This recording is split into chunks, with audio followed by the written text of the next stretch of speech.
Welcome back to my home. We're going to talk about something that has happened over the last few weeks. I don't know if you've seen this, but France has proposed and unanimously voted in a bill that aims to limit or compensate for the environmental effects of ultra-fast fashion. I found this really interesting, so I want to talk about it.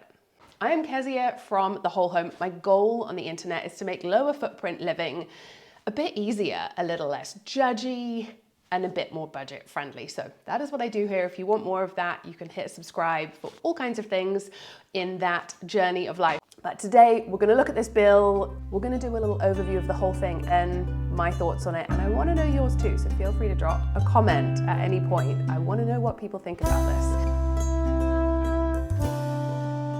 The bill does a few different things. The biggest thing people are talking about is it's going to put an extra charge, a fine, it's specifically not being called a tax, onto ultra fast fashion products. We'll talk about what ultra fast fashion is in a moment. It's up to 50% of the price of the garment, and it's going to go up until the year 2030 when it will hit the 50% or about a €10 fine. The brand is going to feel that, the customer is going to feel that, but it will then be handed back to the customer in a bonus, a subsidy of buying less environmentally damaging brands. So the idea is to shift customer preferences via their wallet to the more environmentally friendly brands. So if we backtrack a bit, Shein and Temu are two what is being called ultra fast fashion brands. So we've seen a rise of fast fashion with brands like Zara and H&M and things like that over the years, where instead of having a few different releases of clothing a year, we see maybe monthly or more frequent drops of clothing. This then usually happens by producing cheaper clothes that are not lasting as well, with maybe cut corners and less good labor and working conditions, and typically plastic or very cheap fibers. So this has far-reaching consequences, which we'll circle back to. But Shein and Temu are operating with a different model. They are producing new styles every single day. Shein is reported to produce 7,200 new styles a day, which I can't wrap my head around. They're using AI and various other different things to predict what customers would like, to come up with these new styles.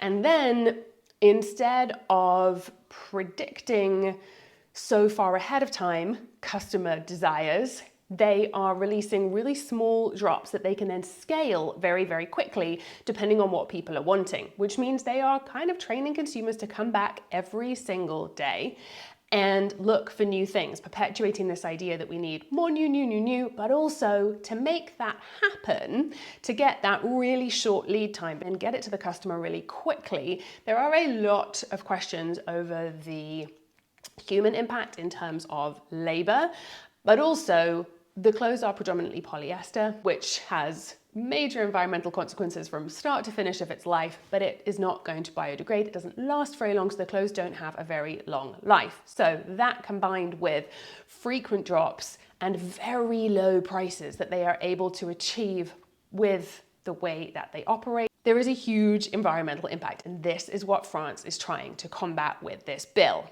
If you haven't heard of Shein until recently, that's because it just hasn't been around for that long. I think it was founded in 2012. They rebranded in 2015, but really it was through the pandemic years. They tripled in size in 2020 and then again in 2021. The Shein app is the second most downloaded app on the App Store, and they are the largest e-commerce only fashion brand globally. So this has been a very quick rise to taking a huge part of the market. Shein currently has a 13% market share in France, and they are the second biggest clothing label in France. So you can see maybe why the French government is going after this new ultra fast fashion now. We should also note, Shein and Temu, both of these brands were founded in China. There are definitely questions here about which brands this bill will limit. So Shein and Temu have grown hugely over the last few years. They're taking a huge part of the market and they are responsible for a huge environmental impact. But let's look more generally at the environmental impact of the clothing industry. You can see so many different stats on this, but however you slice it, the clothing industry is a huge polluter. In general, it is said to be the second most polluting industry, but there are many different ways it's doing that. We've got the energy consumption in creating plastics, in manufacturing clothes, in shipping, in all of these different things. It's a huge emissions output. We should note 10% of global emissions is bigger than all air travel. Then we've got the textile dyeing. I think it's said to use about 20% of global water consumption is for the textile industry. And it's not just using that water, but really contaminating it, which hugely affects the communities living around these areas. Then we've got the microplastics. So as more and more clothes are made cheaply, that requires them to be made of cheap fibers, which are usually polyester and plastic-based fibers. These give off microplastics in the manufacture and in the washing as we wash these garments. So you've got that side of the impact. And then obviously the issue of waste. When these clothes reach the end of their life, they can't be composted like a wool or a cotton could. They don't break down the same way. They're harder to repair or to pass on because they might not have a lot of life left in them. And so a lot of these clothes, A, because of how they're made, B, because of consumer habits, are ending up in landfill. We could dive so much further into the environmental effect, and I'll leave some resources below if you want to go and do some more reading. And we should also note that this bill is going after environmental impact. Now, the environmental impact impacts the environment. Obviously, that then goes on to affect people. There is then also the social impact in terms of labor laws, very non-transparent supply chain. Shein and Temu are using third-party companies. There just isn't the transparency to be able to know what's going on through the supply chain. So a lot of times they have plausible deniability. They maybe don't know what's happening. They can say, we are unaware of anything. It's very important to us that we have good labor conditions, but actually they're not responsible for those labor conditions. So that breakdown, that lack of transparency brings a very cheap supply chain, but one with a lack of transparency. And so this bill is going after the environmental aspect, which definitely has then a human knock-on effect. But there is also this other side that this bill doesn't really address, but is really important to note as well.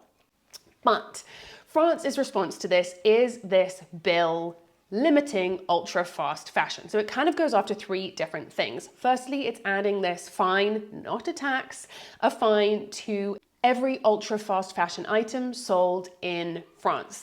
But it will then be passed on so that you get money back or a subsidy when you're buying these lower environmental impact items. So that is the first piece of what it's doing. The second part is to limit advertising of this ultra fast fashion in France. The third part is to require a level of transparency about the environmental impact, the emissions, various different things very close to the price. So it's kind of forcing that transparency so that consumers, when they see the price, see how the cost of that garment, the low cost of that garment, is being achieved. And this passed unanimously. But what do we think of this bill? And I want to know what parts stand out to you, so do drop a comment.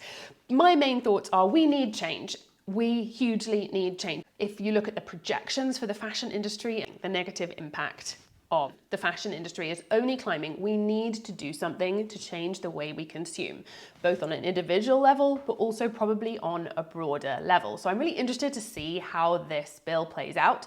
It's also going to be interesting to see how they define ultra fast fashion. This has not been defined yet. It feels slightly ambiguous.